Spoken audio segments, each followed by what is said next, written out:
Kurikulum cinta kita harapkan menjadi jiwa dari proses pendidikan.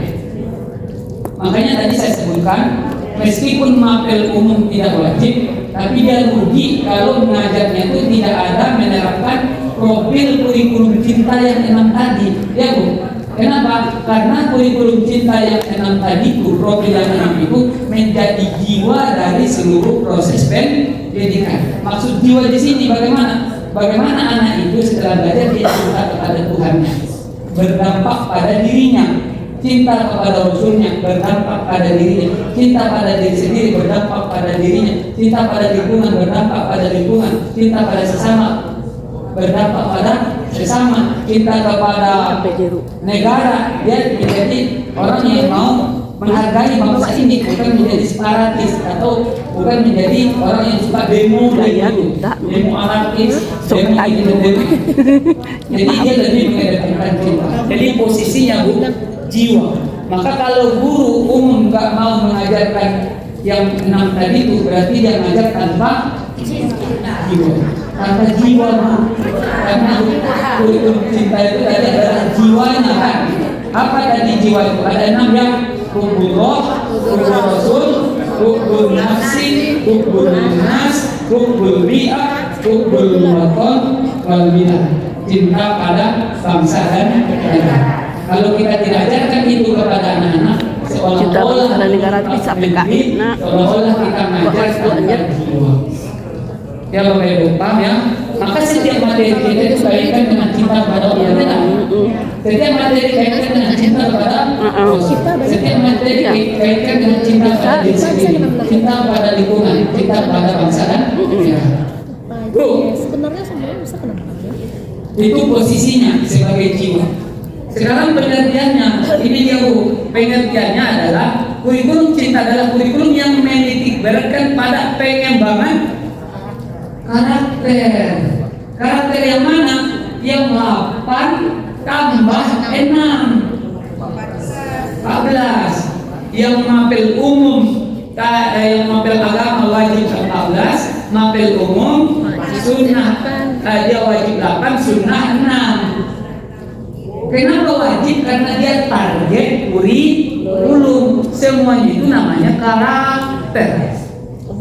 Maka begilah ibu-ibu kalau ngajar tidak membangun karakter berbasis cinta pada anak kita, meskipun mapel kita mapel umum. Jadi kata kunci dari KBC itu adalah kurikulum yang menitik beratkan pada pengembangan karakter anak-anak. Karena pengembangan karakter anak-anak, maka PAI jadi wajib. Tapi saya berharap tadi PAI ini jangan sekedar konsep ya, tapi harus sampai ke metakognisi memunculkan apa tadi?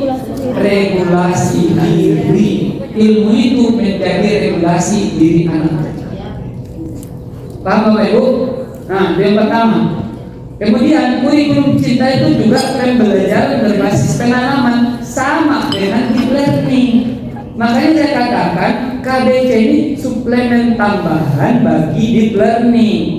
Dia tidak bisa berdiri sendiri, meskipun Direktorat KSKK memberikan ada satu modul aja RTP Sarudi, terus dibuatnya modul KBC yang insersi itu dibuatnya tersendiri. Tapi dalam pikiran saya, tidak mungkin guru madrasah akan membuat 2 RTP yang berbeda, ya kan? Dan modelnya samanya dengan yang kita buat, ya pendekatannya log R, dan log R itu bisa kita gunakan IPM, ya Bapak Ibu. Kemudian apalagi perhatian dalam pada aspek sosial dan emosional. Ini tadi yang saya sampaikan. Dengan penerapan kurikulum berbasis cinta di mana karakter anak-anak sudah bagus, otomatis aspek sosial anak juga pasti bagus. Kalau karakternya bagus, maka aspek sosialnya akan bagus. Kalau anak terbiasa soliter, maka di sosialnya juga akan soliter. Kalau di sekolah sudah kita biasakan anak itu sifatnya terbuka, menerima perbedaan, menerima perbedaan keyakinan. Kalau di SD gitu kan, maka di masyarakatnya juga akan melakukan hal yang sama, termasuk emosional. Jadi segala keputusan jangan diambil secara emosional. Jadi Bapak Ibu, inilah pengertian dari kurikulum cinta. Tidak ada di situ arahan untuk anak-anak dibolehkan pacaran, ya kan? Nggak ada, Bu. Jadi tolong diluruskan bahwa kurikulum cinta adalah kurikulum yang menekankan pada pengembangan karakter. You understand all? You understand all? Yes. We glad to be you. Thank you, I love you. Ganti bukan menambah, hanya insersi. Insert memasukkan. Bagaimana cara memasukkannya? Nah, ini Bapak Ibu. Oke, nanti baca ini strategi leveling, evaluasi leveling. Leveling itu artinya berdasarkan tingkat. Kalau tingkat 1 ya buat evaluasi secara kelas 1 dan seterusnya. Nah, ini nggak saya baca lagi. Nah, ini Bu, yang menjadi tujuannya. Tujuan KBC adalah bagaimana melahirkan anak-anak yang humanis. Apa humanis, Bu? Yang saling memanusiakan, saling hormat menghormati. Saya sering sombong, tidak perlu menjadi Muslim untuk membantu Palestina. Cukup jadi manusia. Ya, sebetulnya kita Israel digempur Iran itu kita boleh prihatin dari sisi kemanusiaannya. Untuk masyarakat yang tidak berdosa itu ya kita boleh prihatin. Tapi kebijakan negaranya yang membuat kita marah kan gitu. Saya juga melihat anak-anak Israel yang terbunuh ya, saya juga kasihan loh. Betapa hancurnya hati orang tuanya kan gitu. Tapi kebijakan pemerintahnya berbeda. Ya udah, Bapak Ibu ya, paham ya, menciptakan anak yang humanis. Apalagi nasionalis. Kenapa nasionalis? Cinta tanah air. Karena dalam Islam hubbul waton minal iman, ya kan? Cinta kepada bangsa bagian dari iman. Coba bayangkan itu Bapak Ibu, luar biasa agama kita ini. Naturalis, apa naturalis? Cinta pada alam, gak suka merusak. Dalam Al-Quran ada apa firman Allah? Zoharul fasadu fil barri wal bahri bima kasabat aydin nas. Terjadi kerusakan di muka bumi karena ulah tangan manusia.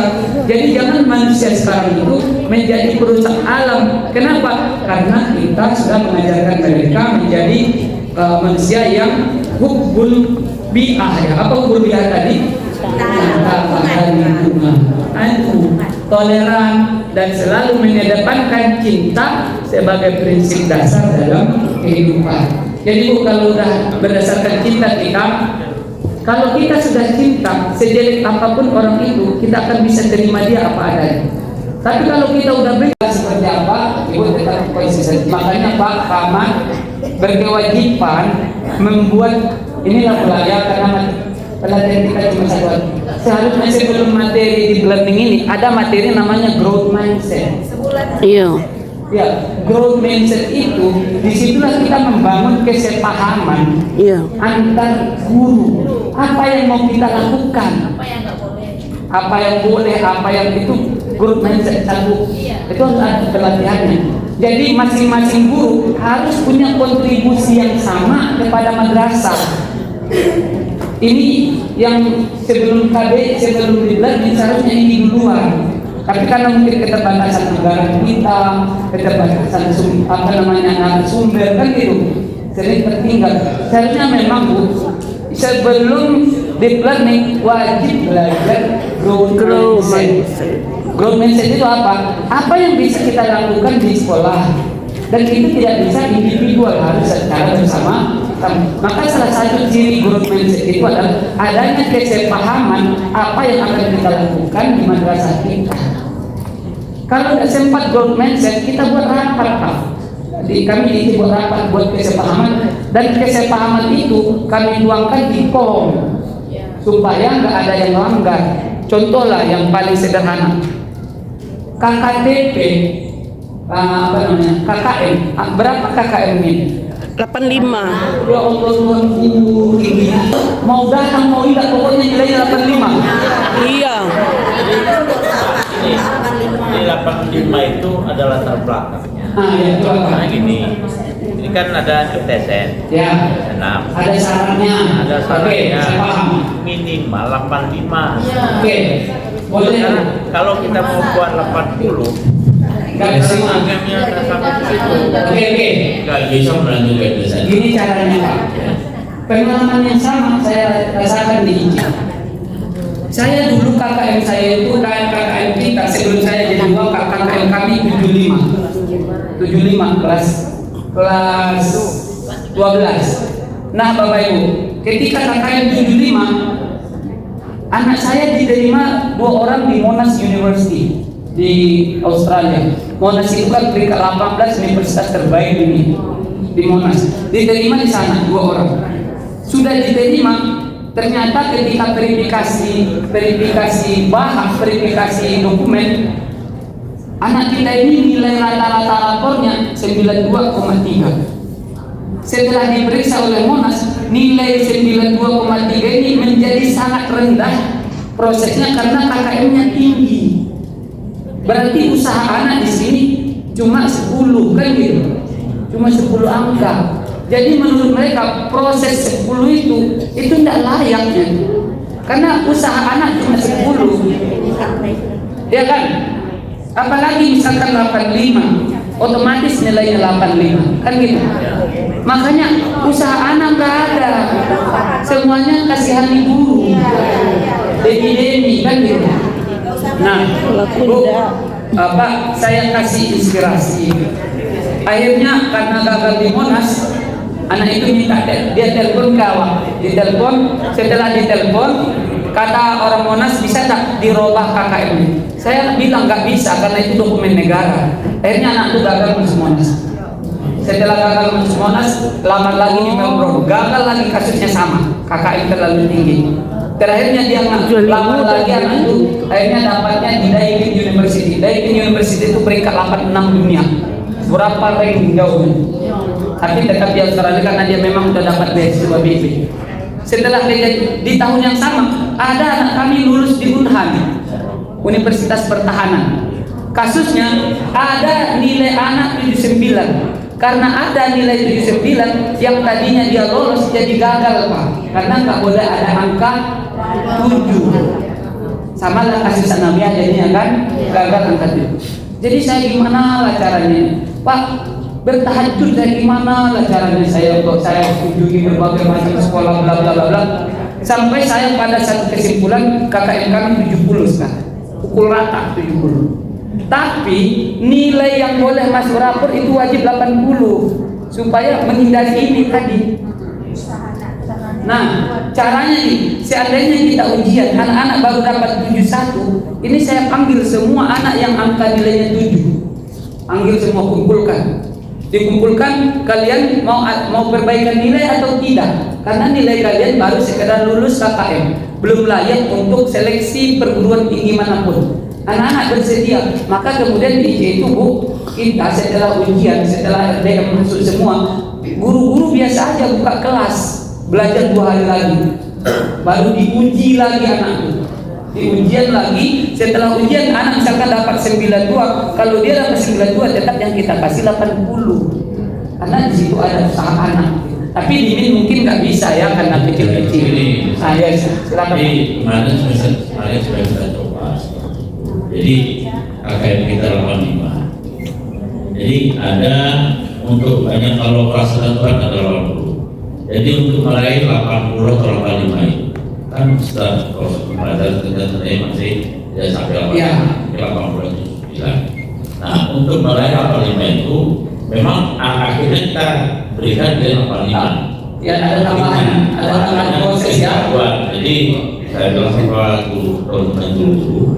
Anak ini mendapat 85 itu dengan gratis.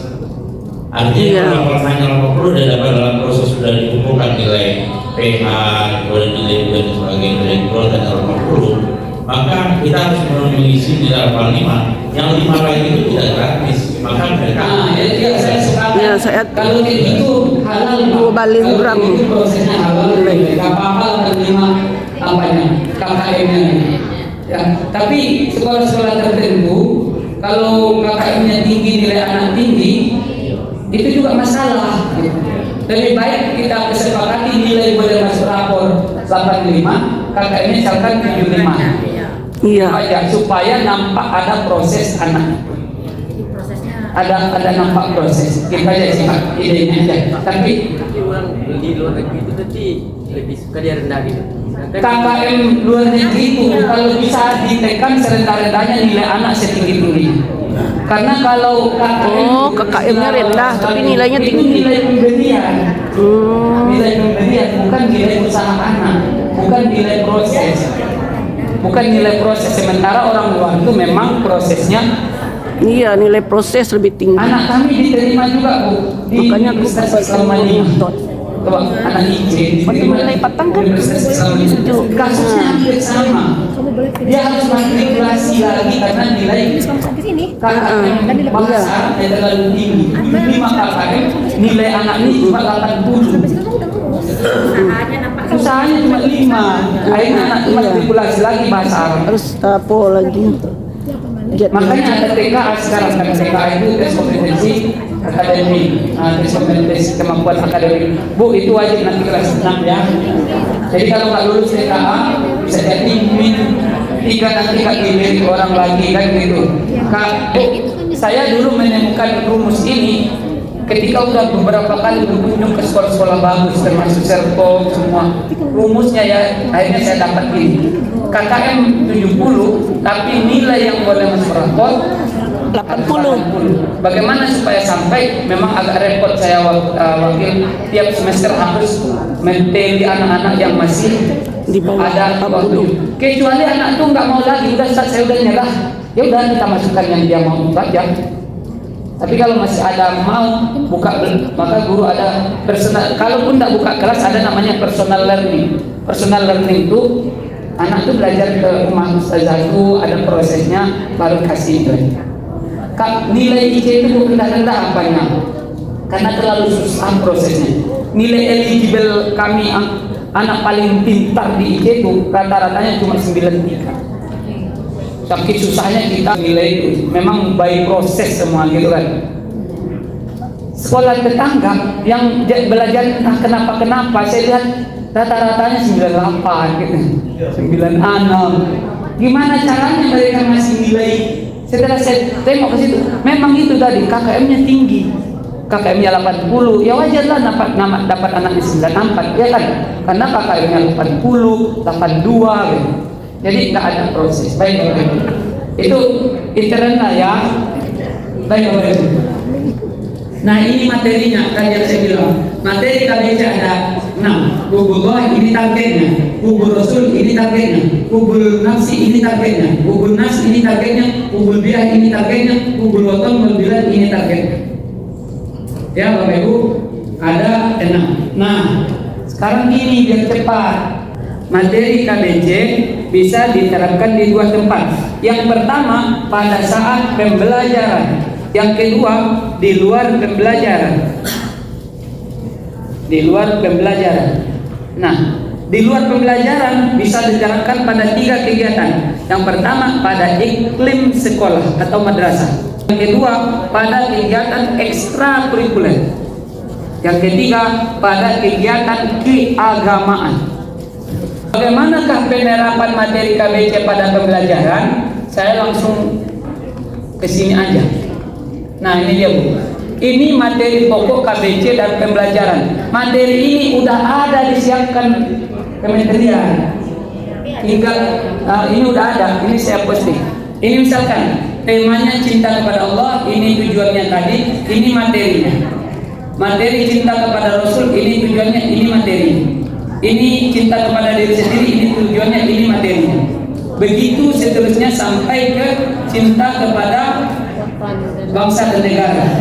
Ini tujuannya, ini apanya? Oh, materi. Nah, bagaimana melakukan insersinya di pembelajaran?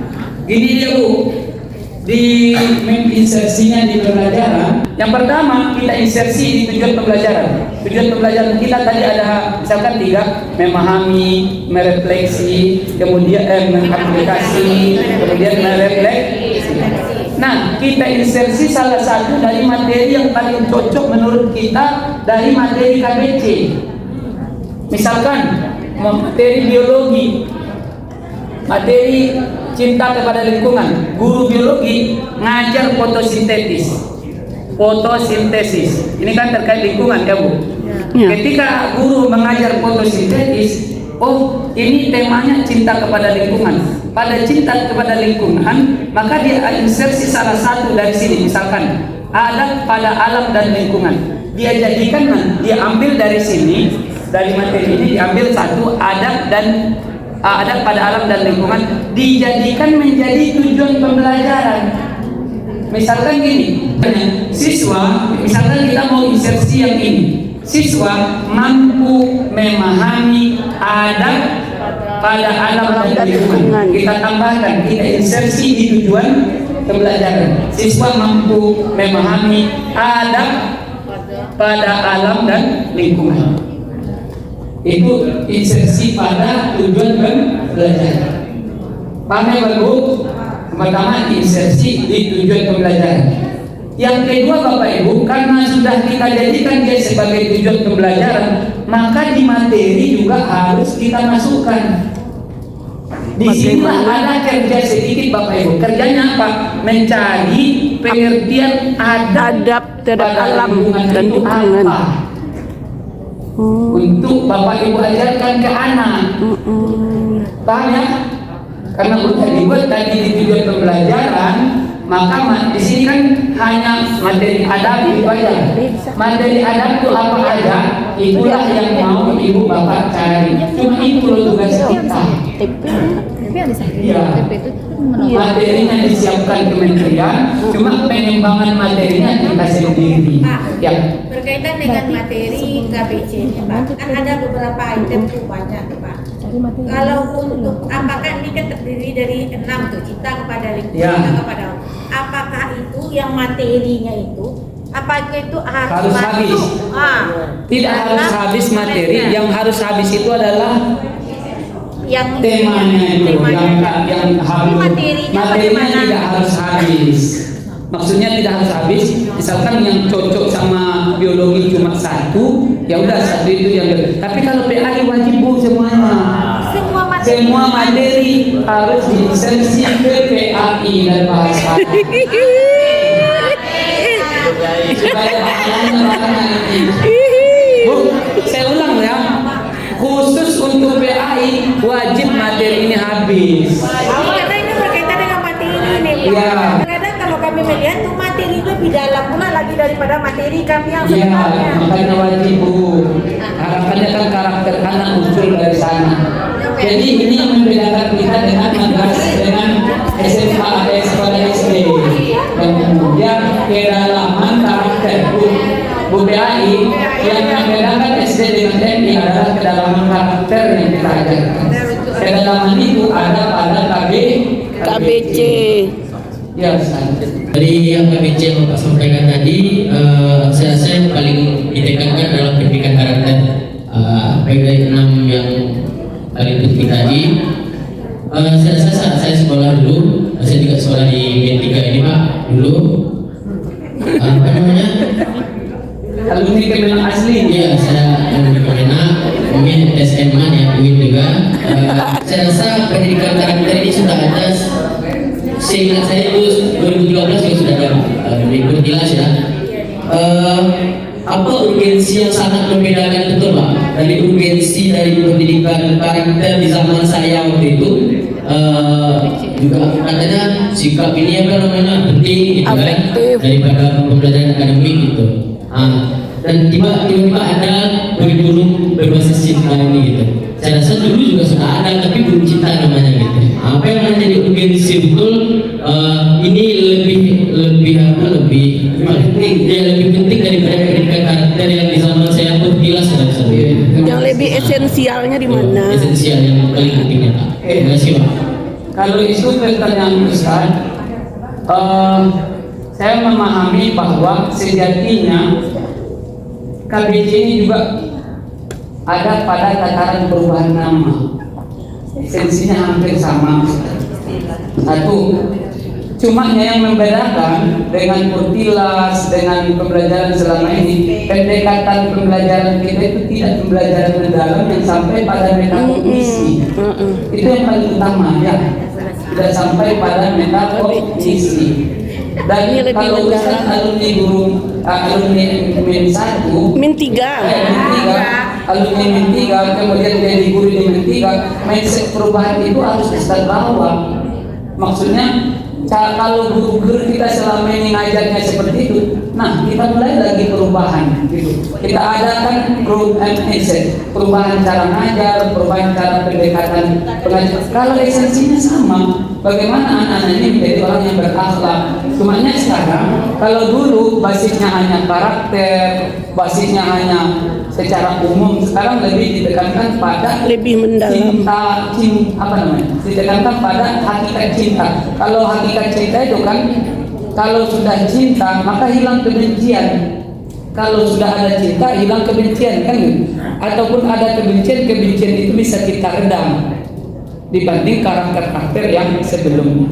Kalau esensinya sama aja sih.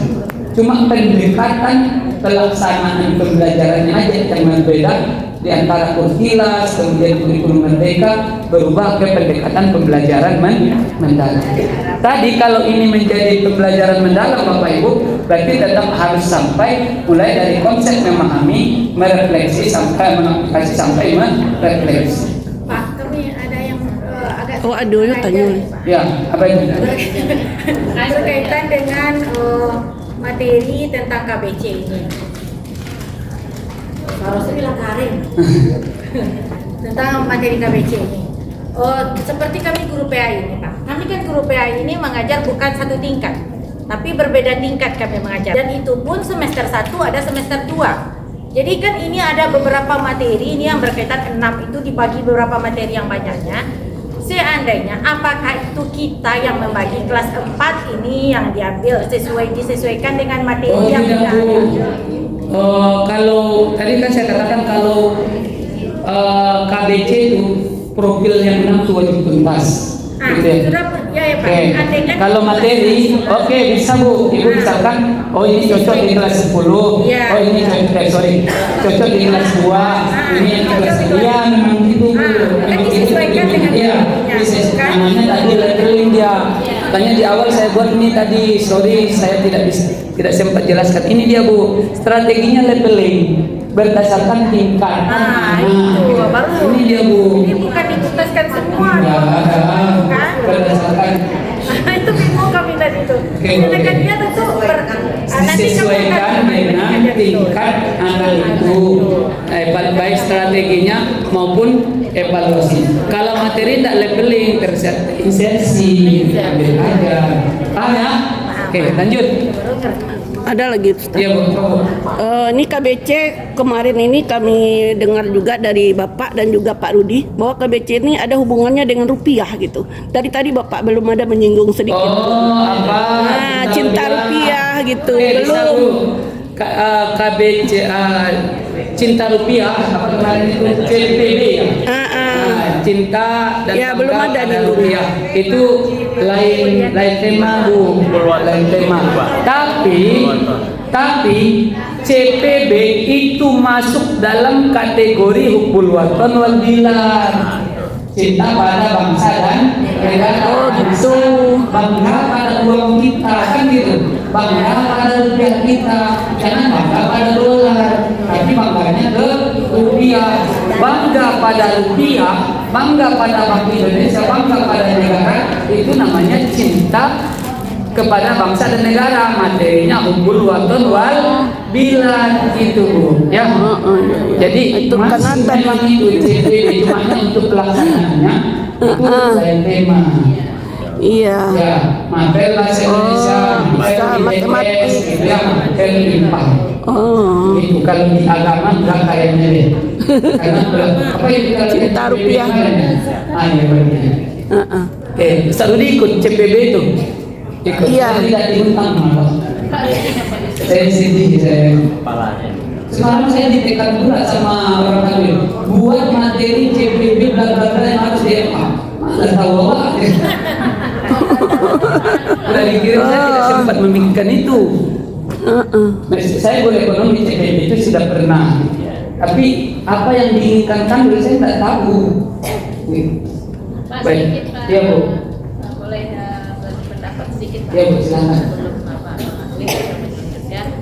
Saya kan guru kelas 2 nih. Iya. Kelas 2 itu kan kelas rendah di SD. Iya. Itu Lampu. sebagai guru kita mungkin Nggak nampak. kita mungkin lebih Mamik penguatan tadi. karakter. Iya, Nah, betul, Bu. gitu. Ya. Ah. Jadi ibu aku saya agak lebih ke karakter gitu Pak. Saya sibuk dengan disiplin kepada anak-anak. Boleh Bu, Iya. tidak apa-apa. Saya juga. Saya sangat jauh dari sibuk itu Pak. Sangat jauh. Tapi ternyata anak-anak sampai di luar kelas mereka bersentuhan dengan anak-anak yang hasil dari Saiful ya.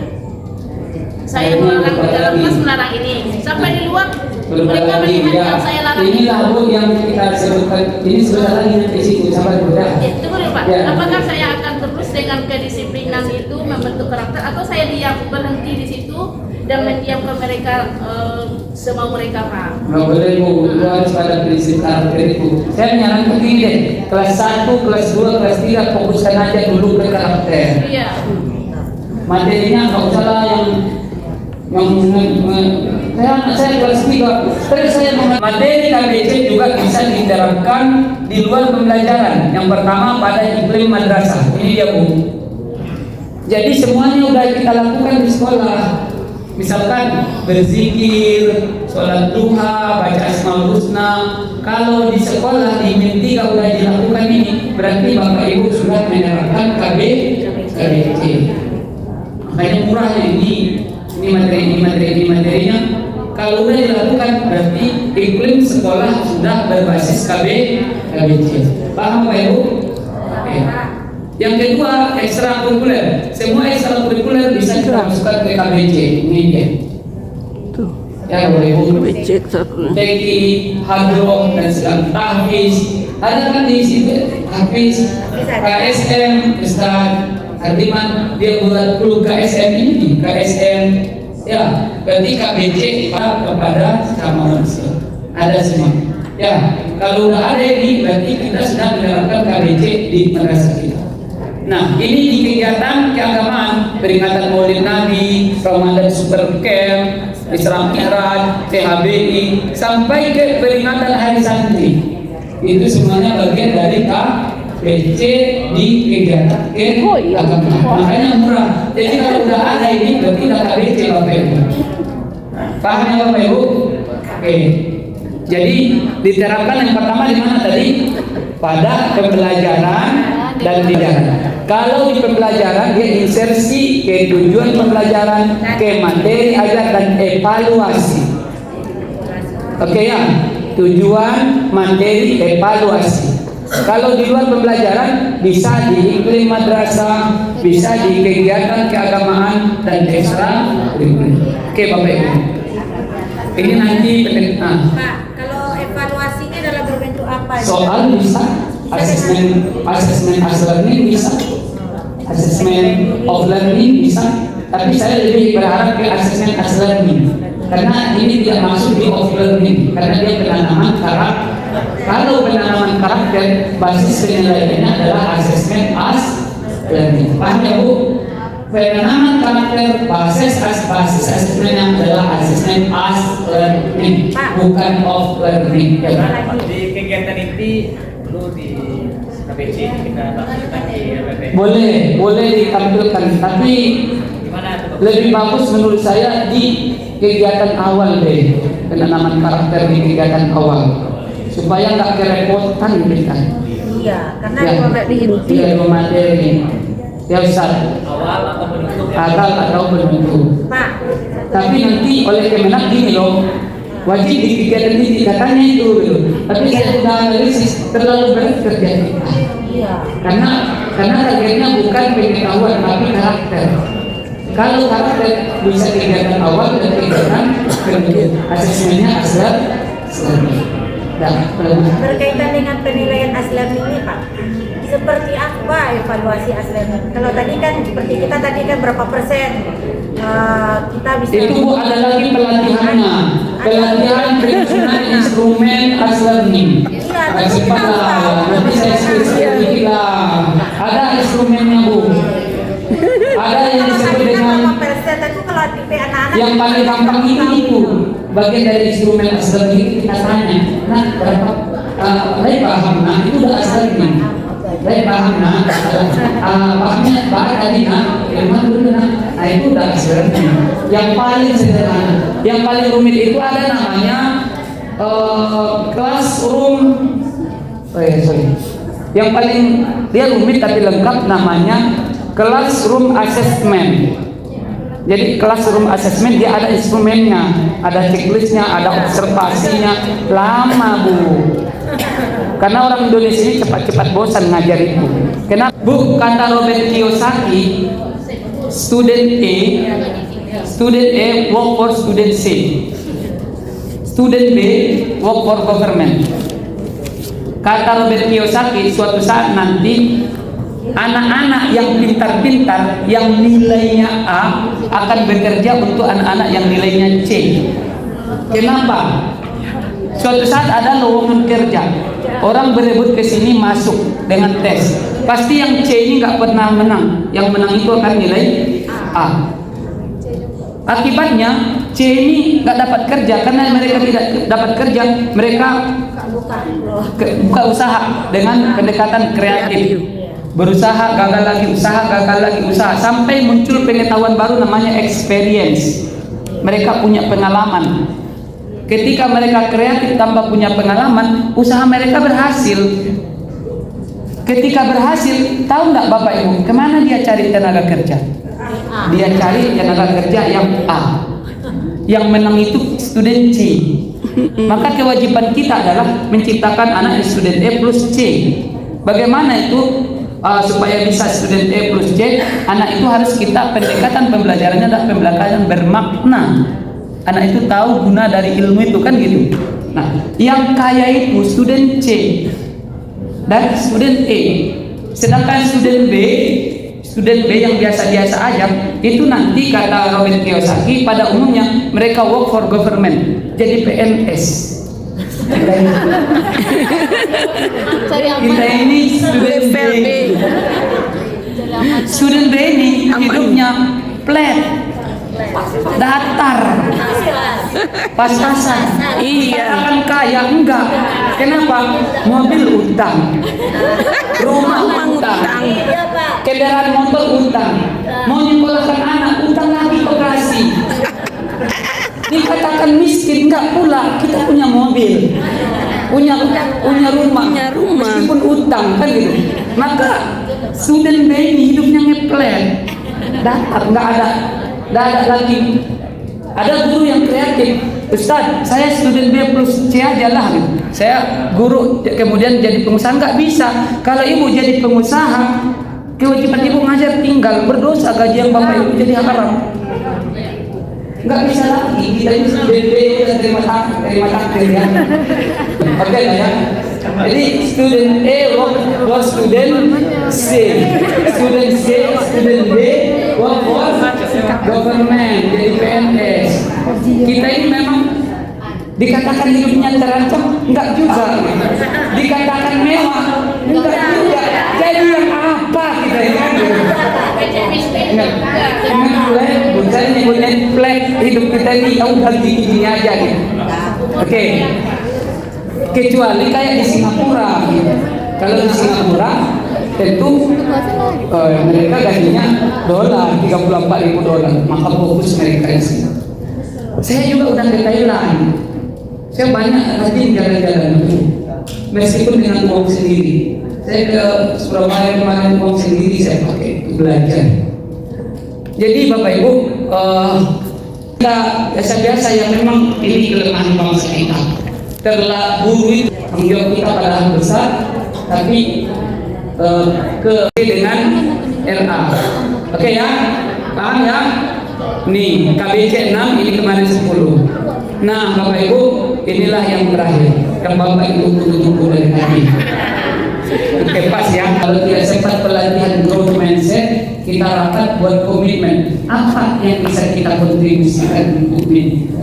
Kan gitu. Apa yang bisa kita lakukan secara bersama-sama untuk anak-anak kita di MIN?